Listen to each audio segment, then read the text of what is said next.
बिहारी जी से, ये रंगीले नैना तुम्ही को मुबारक, ये मीठे मीठे बैना तुम्ही को मुबारक।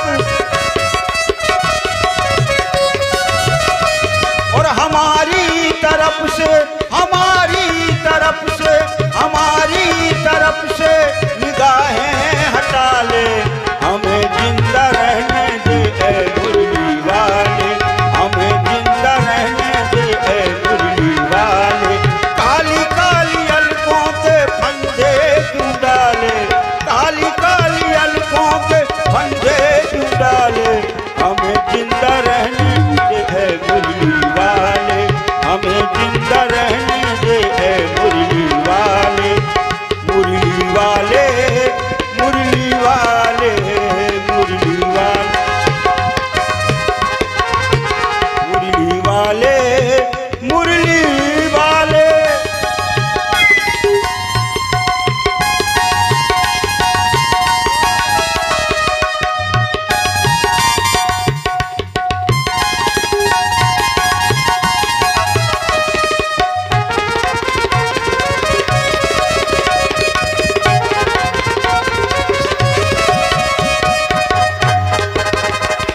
जहाँ तुमने चेहरे से पर्दा हटाया, वहीं रह रहे दिल को तमाशा बनाया। जहाँ तुमने चेहरे से पर्दा हटाया, वहीं रह रहे दिल को तमाशा बनाया। बना ले बाबरी को तू अपना, बना ले, बना ले बाबरी को तू अपना बना ले। हमें जिंदा रहने दे ऐ मुरली वाले, हमें जिंदा रहने दे ऐ मुरली वाले। काली काली अलकों के फंदे क्यों डाले, काली काली अलकों के फंदे क्यों डाले, हमें जिंदा रहने दे ऐ मुरली वाले, हमें जिंदा रहने दे ऐ मुरली वाले, हमें जिंदा रहने दे ऐ मुरली वाले, हमें जिंदा रहने दे ऐ मुरली वाले। मुरली वाले, मुरली वाले, मुरली वाले, मुरली वाले, मुरली वाले, मुरली वाले। बोलिए श्री वृंदावन बिहारी लाल की जय। सत्य सर्वस्व दान दिया। अब सर्वस्व क्या होता है? सर्वस्व माने सब कुछ। रामायण में लिखा है सर्वस्व क्या है? बोले भूमि भवन धेनु धनु कोसा, और सर्वस्व देऊ आज सहे रोसा। भूमि भवन धेनु धन, हमारे संतों ने भाव दिए। देखो राम कथा तो भाव की कथा है। एक चौपाई के, एक चौपाई के संतों ने अनेकों अर्थ किए, अनेकों भाव दिए हैं। थोड़ा इस चौपाई के भाव में आपको बताना चाहता हूं। सर्वस्व दान क्या है? संतों ने भाव दिए। महाराज ने सबसे पहले अन्न के भंडार खोले। सो लोग अन्न ले लेकर के चले जा रहे थे। अन्न के बोरा, गेहूं के बोरा, बोरी ले लेकर चले जा रहे थे। इतने में किसने कहा रे भैया, कहा ये तुम गेहूं का वजन ढो रहे हो? महाराज दशरथ के यहाँ तो एक से एक सुंदर रेशमी वस्त्र बांटे जा रहे हैं। सो लोगों ने अनाज के बोरा, गेहूं के बोरा वहीं रखे और वस्त्र लेने के लिए दौड़ पड़े। बड़े सुंदर सुंदर रेशमी वस्त्र उठाए जा रहे थे राजभवन से। सब वस्त्रों को पटोलने लगे और वस्त्रों की पोटली बांध दी सबने। सिर पर रख करके पोटली लिए चले जा रहे थे। इतने में किसने कहा रे भैया, कहा ये तुम वस्त्रों का बोझा ढो रहे हो? कहा ये वस्त्र ढो रहे हो? महाराज दशरथ के यहाँ तो हीरे मोती मूंगे जवाहरात लुटाए जा रहे। सो लोगों ने वस्त्र वहीं छोड़े, वस्त्रों की पोटली वहीं फेंकी और हीरे मोती लेने के लिए दौड़ पड़े। हीरे मोती ले लेकर के चले जा रहे हैं। बोले जिन, इसलिए लिखा बोले जिन पावा रखा नहीं ताहू, बोले पाया रखा उन्होंने भी नहीं। एक संत का भाव है, इसलिए लिखा सबको सब कुछ मिल गया, सबके पास सब कुछ सामान आ गया, सबके घर भर गए। फिर सबने विचार किया, अरे हमें भी तो दान करना चाहिए, क्योंकि राम जी हमारे भी तो हैं। ये सबका भाव बना, तो बोले सबने खूब धन लुटाया। इसलिए लिखा, बोले जिन पावा राखा नहीं ताहू, बोले पाया रखा उन्होंने भी नहीं, उन्होंने भी लुटा दिया।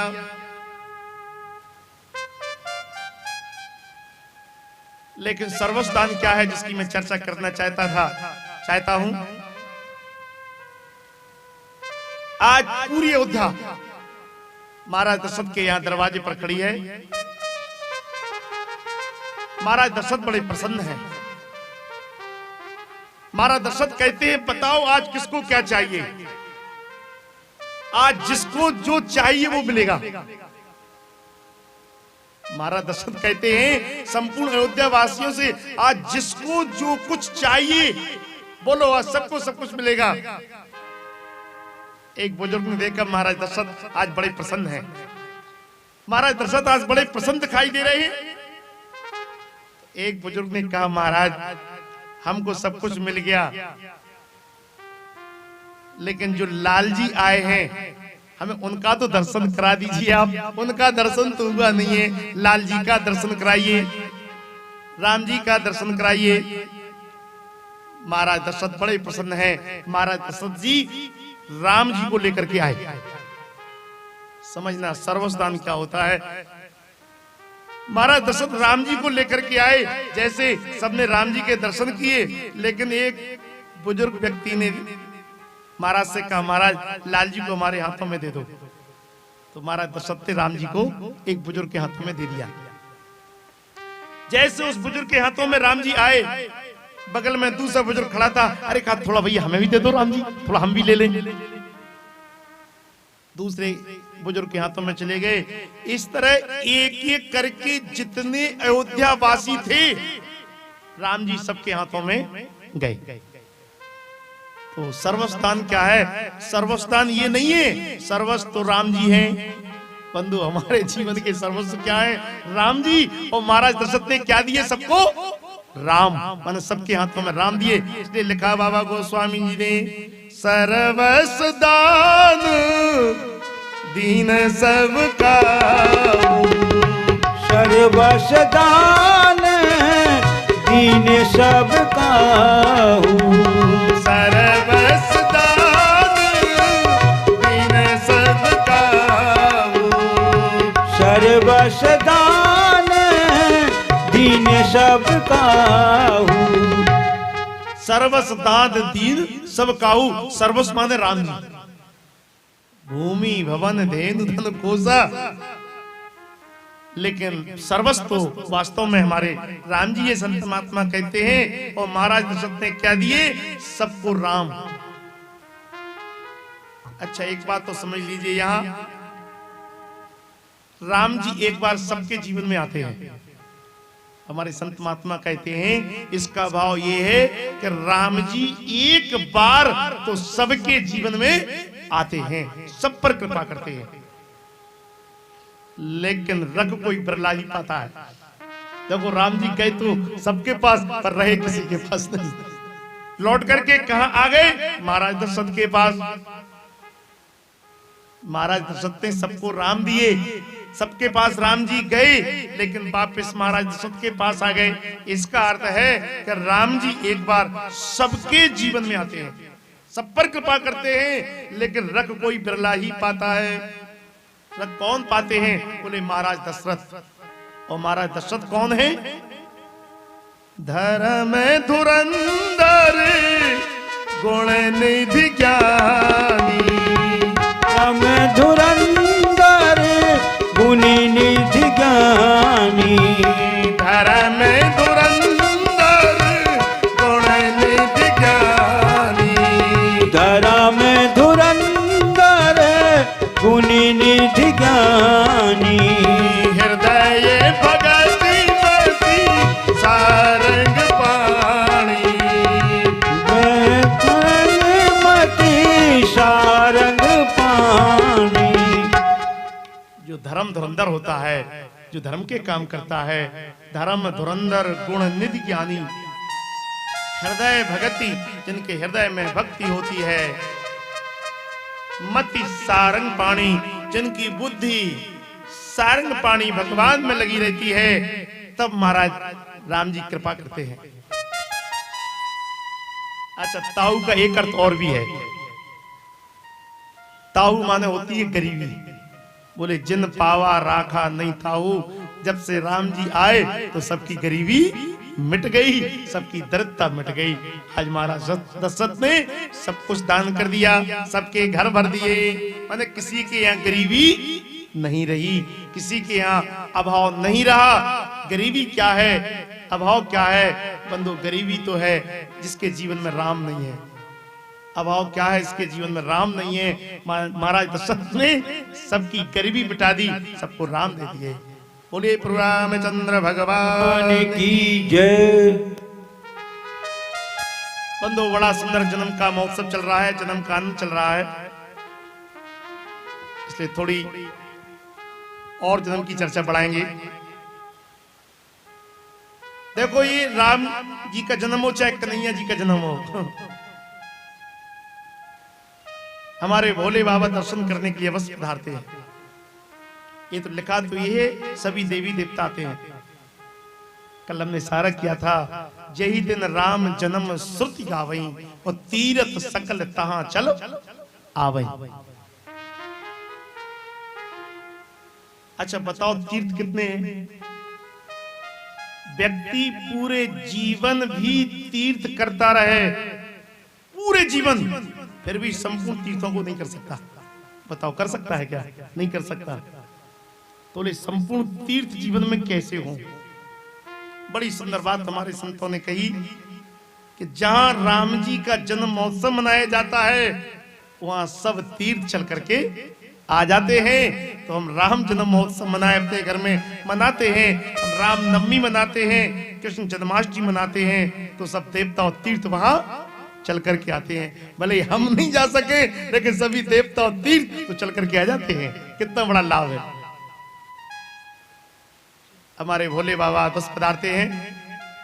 हमारे भोले बाबा रामायण में कहते हैं, मैया को कथा सुना रहे, और एक कहूं ने चोरी, और एक कहूं निज चोरी, और एक कहूं निज चोरी, और एक कहूं निज चोरी।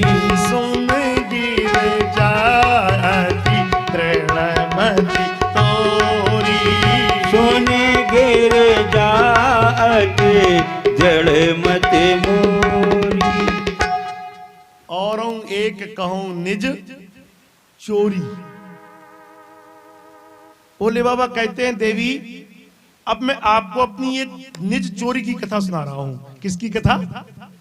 चोरी की। मैया ने सुना तो मैया चौकड़ी, बोले ओ बाबा, आज पता चला कि आप चोर भी हो। ये तो आज पता चला हमें कि आप चोर हो। क्या कह रहे हो? चोरी की आपने? आप चोर हो? अरे कहा, देवी सुनो तो सही, मैंने चोरी किस बात की? देखो रामायण में लिखा है, भोले बाबा स्वयं कह रहे, हम नहीं कह रहे।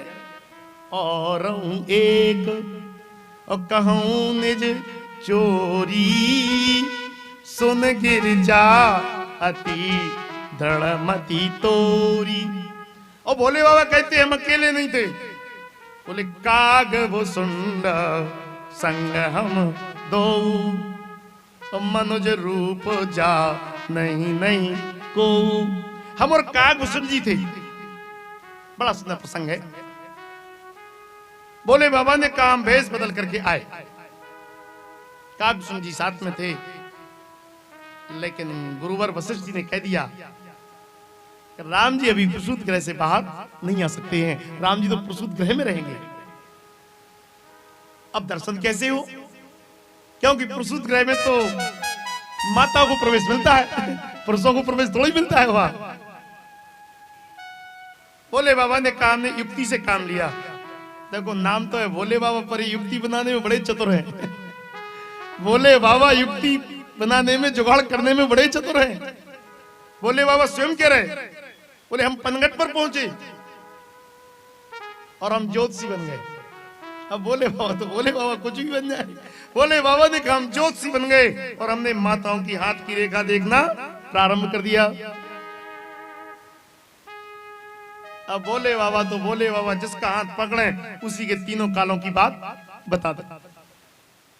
ये चर्चा पूरी अवध में फैल गई, भैया अवध में बड़ा ज्योतिषी आया, बड़ा ज्योतिषी आया।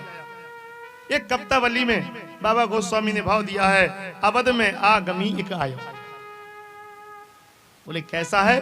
बोले बूढ़ो बड़ो प्रमाणिक ब्राह्मण शंकर नाम सुहायो, अवध में आगमी एक आयो। बोले बूढ़ा है, वृद्ध है, अनुभवी है। बोले करता क्या है? बोले करतल देख कहत सब गुण गण बहुतन परिचय पायो, अवध में आगमी एक आयो। ये चर्चा कहां पहुंच गई? अयोध्या के राजभवन में। मैया कौशल्या ने सुना। देखो किसी बात का प्रचार प्रसार करवाना हो तो माताओं से बहुत जल्दी हो जाता है।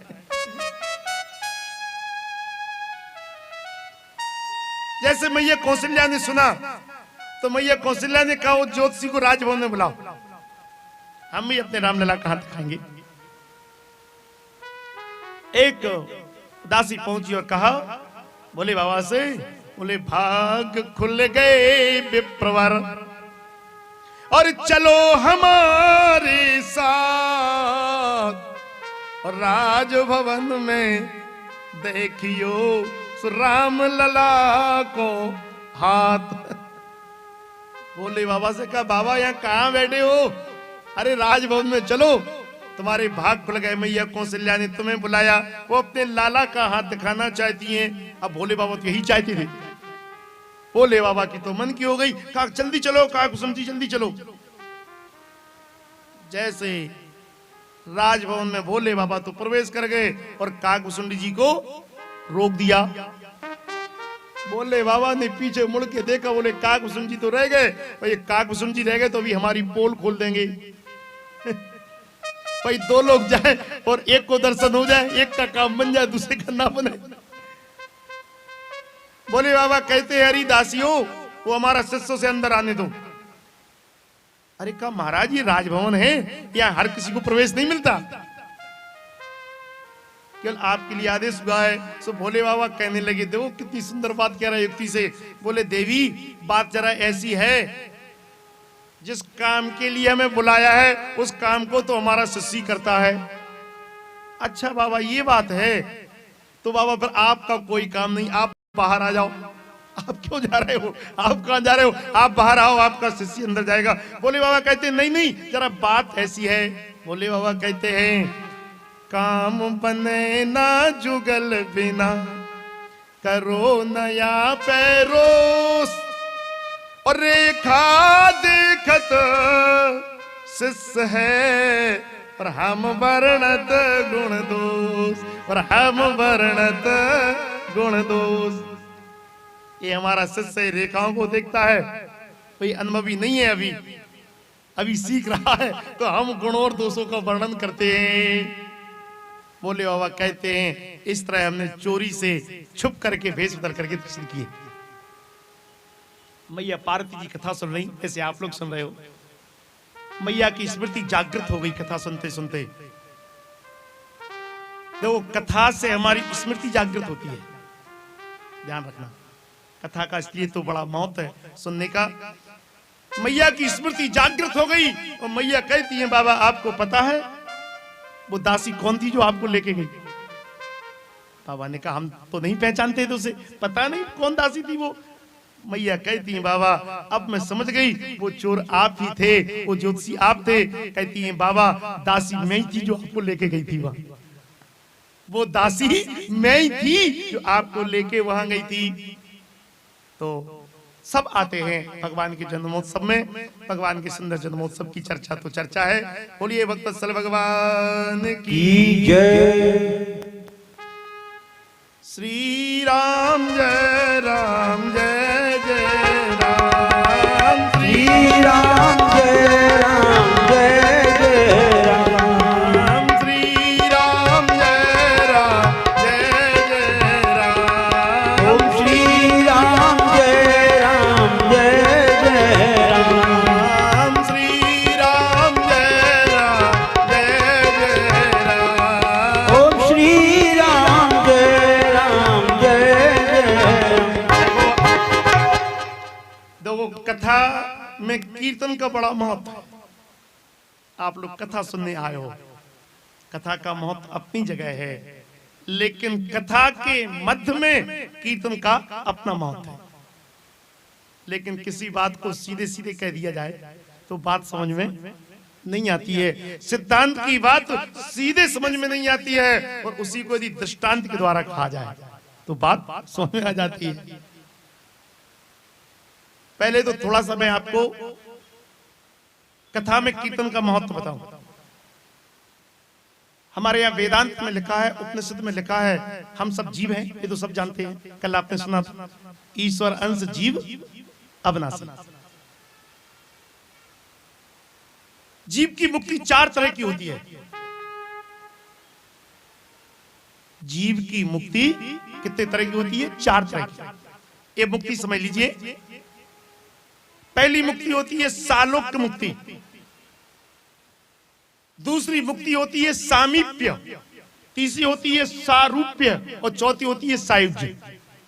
ये 4 तरह की मुक्ति होती है, और ये मुक्ति नाम से स्पष्ट है। सालोक्य माने भगवान का लोक, भगवान का लोक मिल जाना, ये भी एक मुक्ति है जीव की, भगवान के लोक में पहुंच जाना। लेकिन दूसरी मुक्ति है कौन सी? सामीप्य माने लोक में तो पहुंच गए, लेकिन अब पास में नहीं पहुंच पाओगे। लोक में पहुंच जाना अलग है, और भगवान के समीप पहुंच जाना अलग बात है। दूसरी मुक्ति है सामीप्य। तो ये मुक्ति किन्हें मिलती है? उसमें ये कहना चाहता था, जो भगवान की कथा सुनते हैं, ये उपनिषद में लिखा है, राम कथा हो, कृष्ण कथा हो, हरि कथा हो, जो भगवान की कथा सुनते हैं उन्हें भगवान के सालोक्य मुक्ति की प्राप्ति होती है। आप लोग कथा सुनने आएगा, ये कम नहीं है, आपको भगवान का लोक तो मिलेगा, ये सुनिश्चित है। लेकिन आप समीप नहीं पहुंचोगे। ध्यान रखना, समीप कब पहुंचोगे? जब कथा के मध्य में भगवान के नाम का कीर्तन करोगे। इसलिए कथा में भगवान के नाम संकीर्तन का महत्व बताया है। आपने देखा होगा, जो भी वक्त आते हैं, आप लोग यहाँ वर्षों से कथा सुन रहे हो, वक्ता सब वही कथा कहते हैं, लेकिन कथा के प्रारंभ में, कथा के मध्य में, कथा के बाद वो कीर्तन अवश्य कराते हैं। भले 2 मिनट कराएं, 1 मिनट कराएं। इसलिए कथा कीर्तन कराते हैं कि कथा में कीर्तन का महत्व है, और जब तक कथा में कीर्तन नहीं करेंगे हम भगवान के समीप नहीं पहुंचेंगे। इसलिए भगवान के समीप पहुंचना है, हमें भगवान के पास पहुंचना है, भगवान का सानिध्य प्राप्त करना है, तो भगवान के नाम का कीर्तन करना पड़ेगा। आप तो सुनते हो भागवत कथा, सब भागवत कथा में नवदा भक्ति का वर्णन आया है। भक्ति कितनी होती है? 9। पहली भक्ति है श्रवणम, माने कथा सुनना, ये पहली भक्ति जो आप सुन रहे हो, श्रवणम। और दूसरी भक्ति क्या है? बोले कीर्तनम। नवदा भक्ति में दूसरी भक्ति है भगवान के नाम का कीर्तन करना। श्रवणम माने कथा सुनना, दूसरी भक्ति है कीर्तनम माने भगवान के नाम का कीर्तन करना। एक उदाहरण दूं मैं आपको, बिल्कुल प्रमाणिक उदाहरण, क्योंकि समय वैसे ही ज्यादा नहीं है, इसलिए हम चाहते हैं बात जो भी कही जाए वो प्रमाणिक कही जाए। एक बार प्रभु राघवेंद्र सरकार के दरबार में सत्संग चल रहा था। जैसे यहाँ भी रामकथा चल रही है, सत्संग चल रहा है।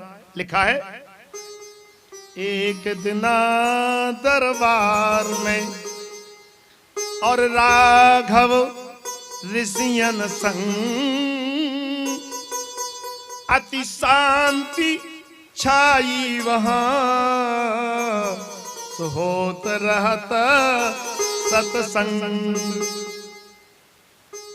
प्रभु राघवेंद्र सरकार के दरबार में सत्संग चल रहा था, शांति छाई हुई थी।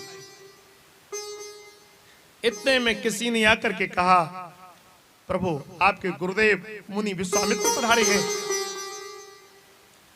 प्रभु राघवेंद्र सरकार ने कहा, संतों से आप लोग थोड़ा सत्संग को विराम दीजिए, विश्राम दीजिए। मेरे गुरुदेव आए हैं, मैं अपने गुरुदेव की अगवानी कर लूंगा।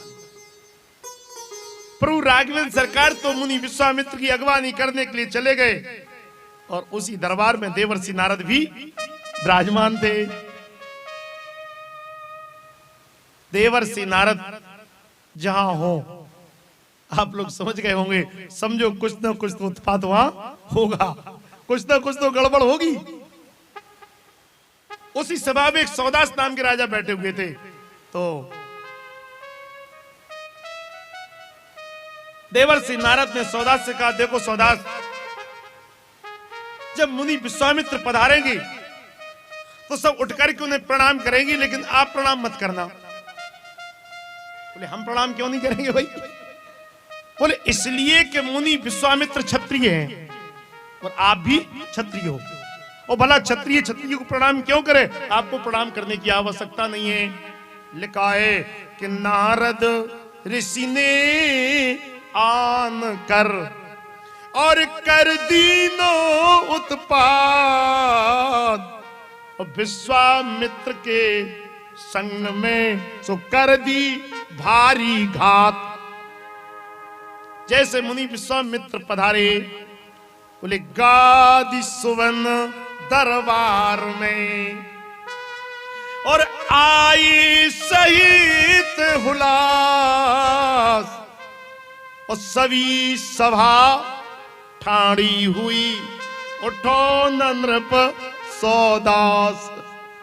सभी सभा ने तो उठ करके मुनि विश्वामित्र को प्रणाम किया, लेकिन सौदास अपनी जगह बैठे रहे। जहां मुनि विश्वामित्र ने देखा, बोले लख कर ऋषि के क्रोध का, और रहा न पारावार। बोले हुआ आज अपमान मम राघव के दरबार। राघव तुम्हारे दरबार में ये साधु संतों का, ऋषि मुनियों का अपमान। बोलिए भक्तवत्सल भगवान की जय हो। कान्हा जी को विराजमान करो। कान्हा जी आगमन हो चुका है। बोलिए वहां के बिहारी लाल की। बस कुछ ही समय बाद हमारी दीदी भी आ रही हैं, आपको सुंदर कथा सुनाएंगी। बंधु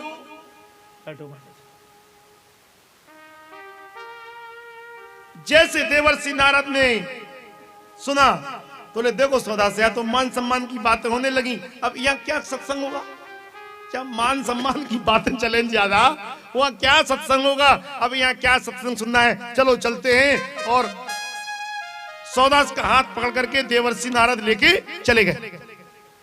और इधर देखा प्रभु ने मुनि विश्वामित्र बड़े क्रोधी हैं, कहीं क्रोध में आकर के श्राप ना दे दें। तो कहा, महाराज आप शांत हो जाइए। कल प्रातः होत ही भूपति डारू मार।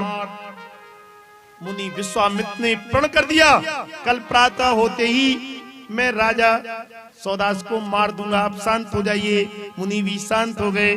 बोलिए भक्तवत्सल भगवान की जय। जय हो। हमारे बीच में हमारी दीदी साध्वी पंडित नीलम गायत्री जी चित्रकूट से पधारी बड़ी बहन दीदी का स्वागत हो चुका है। आप लोग अपनी जगह बैठकर ताली बजा करके स्वागत कर दीजिए।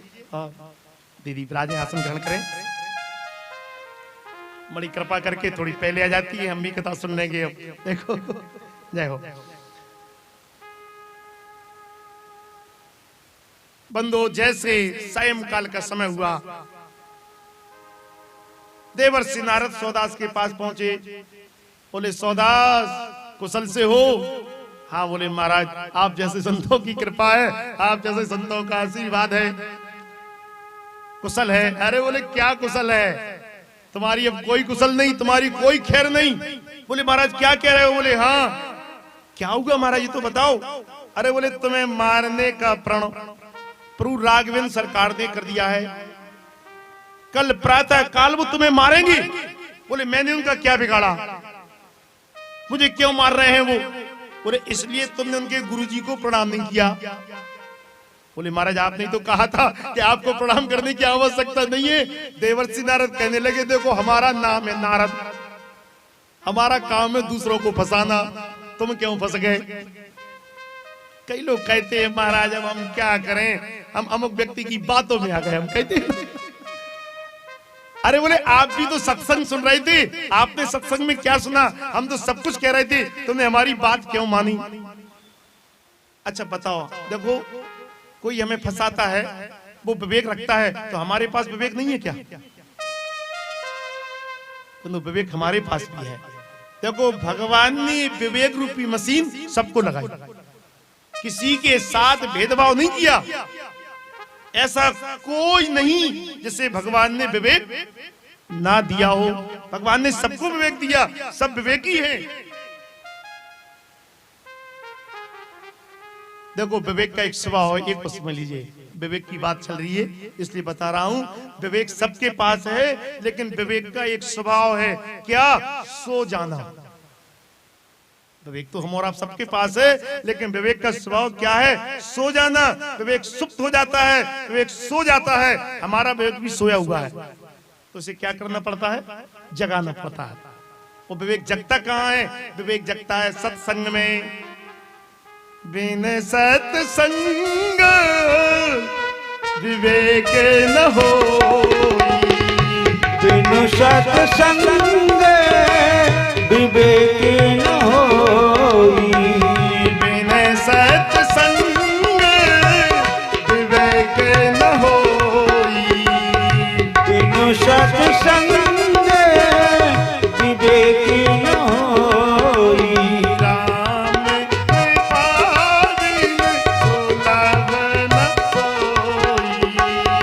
राम कृपा बिन सुलभ न सोई। रावण में भी लिखा है बिन सत्संग और विवेक न होई। बिना सत्संग के विवेक जागृत होने वाला नहीं है, इसलिए सत्संग करना पड़ेगा। सत्संग का मौत है। राम कृपा बिन सुलभ न सोई। वो सत्संग सहज नहीं मिलता है। कब मिलता है? जब राम जी कृपा करते हैं। और राम जी ने कृपा तो कर ही दी है, सत्संग ये सुलभ है आपको, तो कृपा तो है राम जी की। अच्छा राम जी कृपा कब करते हैं ये भी समझ लीजिए। बोले मन क्रम वचन छाड़ चतुराई और भजत कृपा कर है रघुराई। जो मन क्रम वचन से चतुरता छोड़ करके भगवान का भजन करते हैं तब राम जी कृपा करते हैं। और आज का व्यक्ति चतुरता छोड़ नहीं सकता। आज का व्यक्ति चतुरता छोड़ नहीं सकता, तो बताओ तो राम जी कृपा कब करेंगे? पर आपकी बात नहीं है।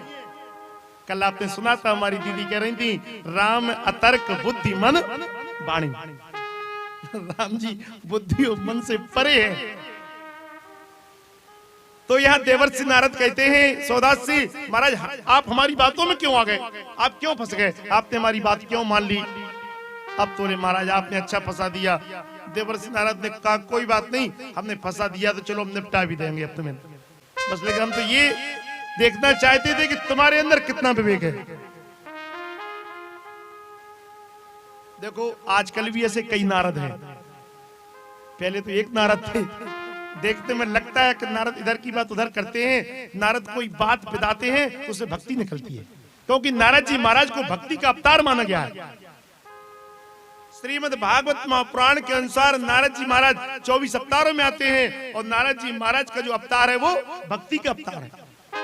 ये भक्ति के प्रचारक हैं।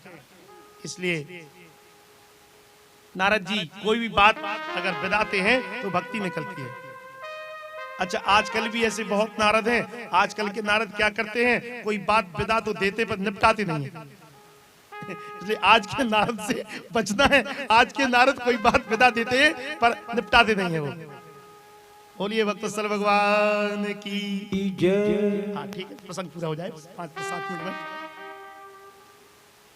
देवर्षि नारद ने कहा कोई बात नहीं, चलो हम तो बचा लेंगे, हमारे साथ चलो। कहां लेके पहुंचे? बोले नारद ऋषि लेके भूप को और गए अंजनी पास, और मैया शिव पूजन करें सो गंगा जी के पास। उधर मां अंजना गंगा जी के तट पर भोले बाबा की पूजा कर रही थी। भोले बाबा कब से कर रही थी? बोले देखो सौदास, यदि बचना है तो मैया के चरण पकड़ लो, नहीं हमारी कोई गारंटी नहीं है। अब सौदास की तो प्राणों पर बनी थी। वैसे भगवान का नाम हम भले ही नहीं ले, लेकिन जब प्राणों पर बनती है तो सबसे पहले भगवान का नाम निकलता है। हे राम। बताओ कहते कि नहीं कहते? जब कोई संकट आता है तो क्या कहते हैं? हे राम या हे माँ, हे माता। तो ध्यान रखना, संकट में दो की नाम निकलते हैं, या तो भगवान का या फिर माँ का। संकट में केवल दो ही याद आते हैं, या तो भगवान या फिर माँ। सौदास ने जाकर के माँ के चरण पकड़ लिए। बोले त्राहे त्राहे मैया मेरी, और रक्षा करो हमार। एक भूप अपराध बिन डारे मोखों मार। एक राजा मुझे बिना अपराध के मार रहा है मैया।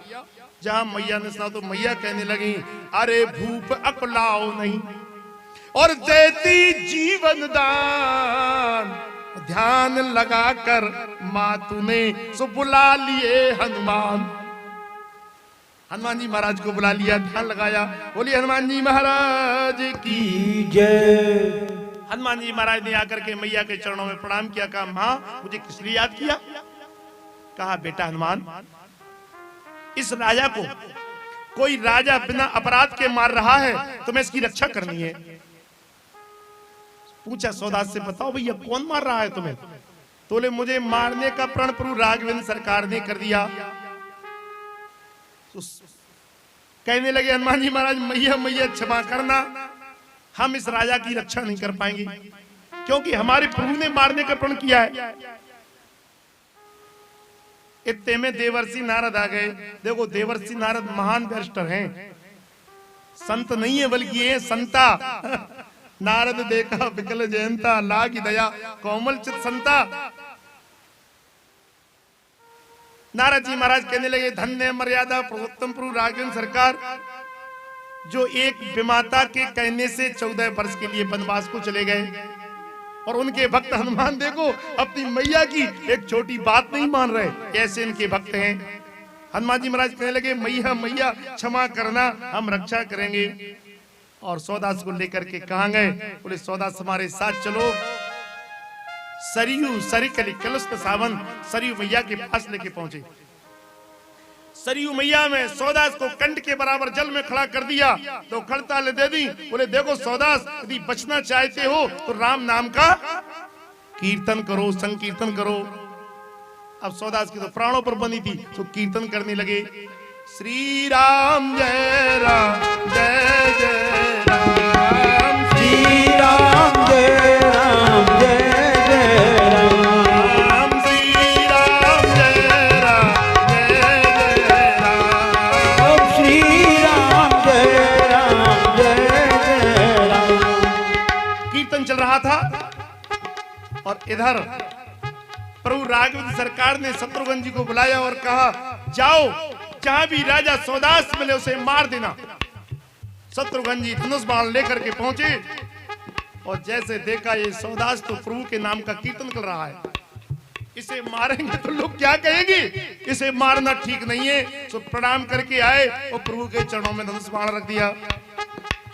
बोले प्रभु क्षमा करना, मैं सौदास को नहीं मार पाया। बोले क्यों? बोले इसलिए वो आपके नाम का कीर्तन कर रहा है। अच्छा बोले लगता है उसने बचने के लिए मेरे नाम का सार ले लिया, कोई बात नहीं। भैया भरत को बुलाया, और भैया भरत से कहा जाओ भैया भरत, सौदास मेरे नाम का कीर्तन कर रहा है, फिर भी उसे मारो, ये मेरा आदेश है। भैया भरत धनुष बाण लेकर के जैसे चले, और हनुमान जी महाराज ने देखा, बोले सौदास अब भैया भरत आ रहे। बोले अब मुझे क्या करना होगा? बोले अब श्री राम जय जय राम से काम नहीं चलेगा। बोले मुझे क्या करना होगा? बोले अब साथ में मैया का नाम गाओ। तो सौदास क्या गाने लगा? जय सिया राम जय जय सिया राम, जय सिया राम जय जय सिया राम, जय सिया राम जय जय सिया राम, जय सिया राम जय जय सिया राम। जैसे देखा भैया भरत तो बड़े साधु हैं। बोले क्या कीर्तन कर रहा है? पहले कीर्तन सुन लूं। जैसे कीर्तन सुना बोले ओ ये तो हमारी मैया का नाम गा रहा है, इसे मारना ठीक नहीं। प्रभु का आदेश था कि मेरा नाम ले रहा हो तो मार देना। भैया भरत ही पहुंचे, प्रभु के चरणों में धनुष बाण रख दिया। बोले भैया क्षमा करना, मैं सौदास को नहीं मार पाया। बोले क्यों? बोले इसलिए वो हमारी मैया का नाम गा रहा था। अच्छा। प्रभु ने कहा कोई बात नहीं, अब ठाकुर से काम चलेगा। ठाकुर को बुलाया, आप लोग समझ गए होंगे, लक्ष्मण जी को बुलाया। कहा जाओ लक्ष्मण, वो चाहे मेरा नाम ले रहा हो, चाहे तुम्हारी भाभी किशोरी जानकी जी का नाम ले रहा हो, फिर भी उसे मार देना, ये मेरा आदेश है। लक्ष्मण जी धनुष बाण लेकर के चले और हनुमान जी महाराज ने देखा दूर से। बोले सौदास अब ठाकुर आ रहे हैं तो क्या करें बताओ प्रभु? बोले अब जय सिया राम से भी काम चलने वाला नहीं है, अब जय सिया राम से काम नहीं चलेगा। बोले मैं क्या करूं? बोले साथ में हमारा नाम भी जोड़ दो। अब सौदास क्या गाने लगा? जय सिया राम जय जय हनुमान, जय सिया राम जय जय हनुमान, जय सिया राम जय जय हनुमान, जय सिया राम जय जय हनुमान।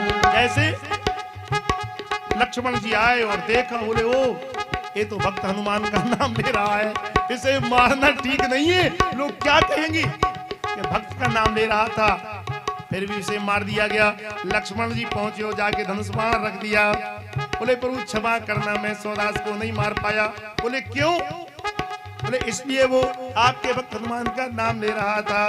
बोलिए भक्तवत्सल भगवान की जय। बोले लगता है कोई बड़ा बैरिस्टर लगा है। प्रभु ने कहा चलो उसे हम चल के स्वयं मारते हैं, अब देखते हैं वो कैसे बचता है। तो प्रभु ने धनुष बाण उठाया और मुनि विश्वामित्र से कहा आप भी साथ में चलो। प्रभु जब चले, हनुमान जी महाराज ने देखा, कहा सौदास अब तुम्हें प्रभु स्वयं मारने के लिए आ रहे हैं, बोले अब क्या उपाय करना पड़ेगा मुझे बताओ। बोले कुछ नहीं करना है तुम्हें, मुनि विश्वामित्र साथ में आ रहे, केवल मुनि विश्वामित्र को प्रणाम कर लेना। सौदास ने कहा हमारी कोई बुराई नहीं है मुनि विश्वामित्र से, अरे हम प्रणाम कर लेंगे, पर हम तो देवर्षि नारद की बातों में आ गए।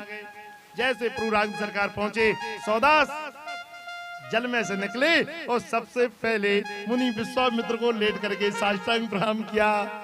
और देखो प्रणाम का बड़ा महत्व है, रामचरितमानस ग्रंथ है, ये प्रणाम का ही ग्रंथ है। मैं तो कहता हूं जैसे आज सौदास ने मुनि विश्वामित्र को प्रणाम किया तो मुनि विश्वामित्र आशीर्वाद देने लगे। बोले आयुष्मान भव, आयुष्मान भव, चिरजीवी भव, चिरजीवी भव। प्रभु हंसने लगे, बोले प्रभु आप इसे आशीर्वाद दे रहे, पर हमारी क्या बुराई, हम क्यों मारे इसे।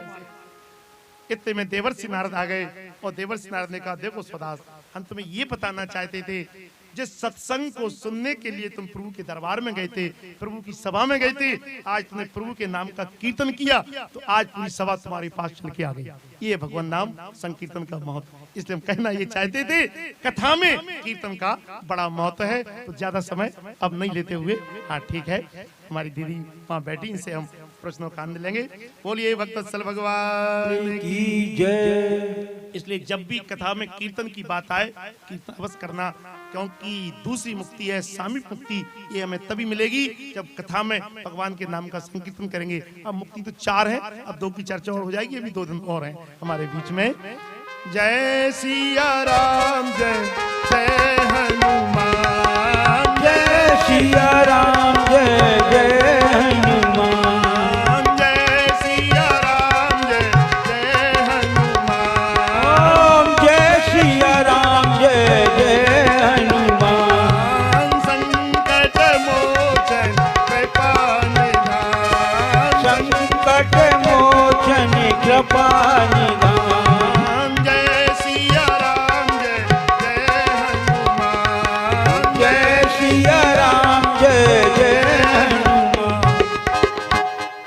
रामचंद्र भगवान की जय। जय जय श्री सीताराम।